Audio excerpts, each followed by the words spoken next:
Hi అండి, welcome back to channel అమ్మ చేతి కమ్మని వంట. ఇవాళ రెసిపీ వచ్చేసి బెల్లం తాలికలు. బెల్లం తాలికల్ని ప్రిపేర్ చేయడం చాలా సింపుల్ అండి.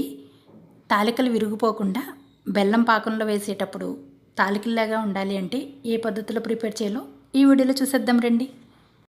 ఒక కప్పు నీళ్ళను మరగనివ్వాలండి. కొద్దిగా ఉప్పేసి నీళ్ళను మరగనివ్వాలి. మనం ఏ కప్పుతో అయితే వాటర్ని తీసుకున్నామో అదే కప్పుతో వరిపిండిని తీసుకుని ఉండలు కట్టకుండా కదుపుతూ వేయాలండి. నీళ్లు మరిగినప్పుడే కదుపుతూ వేయాలి. ఇంకా వరిపిండిని వేసిన తర్వాత దగ్గరికి అయిన తర్వాత స్టవ్ ఆపేసేయండి. మూత పెట్టేసి ఉంచితే ఆ పిండి అనేది కాస్త మనకి మగ్గుతుందనమాట. మూత పెట్టేసి ఒక 5 నిమిషాల పాటు అలా ఉంచేసేయండి. ఆ వేడికి పిండి అనేది బాగా మగ్గుతుందనమాట. ఈ విధంగా మగ్గిన తర్వాత ఒక ప్లేట్లోకి చల్లారనివ్వండి. పిండి చల్లారిన తర్వాత కాస్త వరిపిండిని వేసుకుని ఈ వీడియోలో చూపిస్తున్నట్టుగా తాలికల్లాగా ఈ విధంగా ప్రిపేర్ చేసుకోవాలి. తాలికల్ని చేసేటప్పుడు మరీ మందంగా కాకుండా సన్నగా ప్రిపేర్ చేసుకుంటే మనకి ఆరిది అనేది బెల్లం తాలికలు అనేది బాగుంటుందండి. ఈ తాలికలన్నింటినీ ఇదే విధంగా ప్రిపేర్ చేసుకున్న తర్వాత పక్కన ఉంచేసేయండి. మీకు ఇంకా కావాలంటే ఈ పిండితోనే కుడుములను కూడా ప్రిపేర్ చేసుకోవచ్చు అనమాట.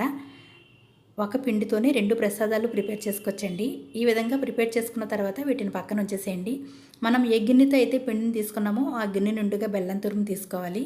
ఆ గిన్నె నుండిగా వాటర్ని వేసి బెల్లాన్ని కూడా వేసి కరిగించండి. బెల్లాన్ని కరగనివ్వండి. బెల్లం కరిగిన తర్వాత 1/2 టేబుల్ స్పూన్ యాలకుల పొడిని వేసి ఒకసారి కలిపేసేయండి. ఈ బెల్లం బాగా మరుగుతున్నప్పుడు మనం ముందుగా ప్రిపేర్ చేసుకున్న తాలికల్ని వేసేసేయండి. బెల్లంలో తాలికలు వేసిన తర్వాత గరిటె పెట్టకండి. గరిటె పెట్టినట్లయితే అవి విడిపోతాయి అన్నమాట. ఫ్లేమ్ని లో ఫ్లేమ్లో ఉంచి ఒకసారి చేతితో ఇలా పాత్రను కదపండి. మీకు ఇంకా కావాలంటే బెల్లం వేసిన తర్వాత కాస్త కొబ్బరి తురుమును కూడా వేసుకోవచ్చండి. టేస్ట్ అయితే చాలా బాగుంటుంది. బెల్లం సిరప్ ఈ విధంగా దగ్గరికి అయిన తర్వాత స్టవ్ ఆపేసేయండి. అంతేనండి, బెల్లం తాలికలు అయితే రెడీ అయిపోయాయి. ఈ విధంగా ప్రిపేర్ చేసుకుంటే మనకి చాలా సింపుల్గా ప్రసాదాలు అయితే ప్రిపేర్ చేసుకోవచ్చండి. తొలి ఏకాదశి రోజున పేలాల ప్రసాదం పెడతాము మా ఇంట్లో. ఈ కుడుములు ఆరిదిని కూడా ప్రిపేర్ చేసేవారండి మా అమ్మగారు అయితే. కుడుములను ప్రిపేర్ చేసుకుంటే కుబేరులు అవుతారట. ఆరిదిని ప్రిపేర్ చేసుకుంటే ఐశ్వర్యవంతులు ప్లస్ ఆయు ఆరోగ్యాలతో ఉంటారని చెప్పి మా చిన్నప్పటి నుంచి ఒక నమ్మకం.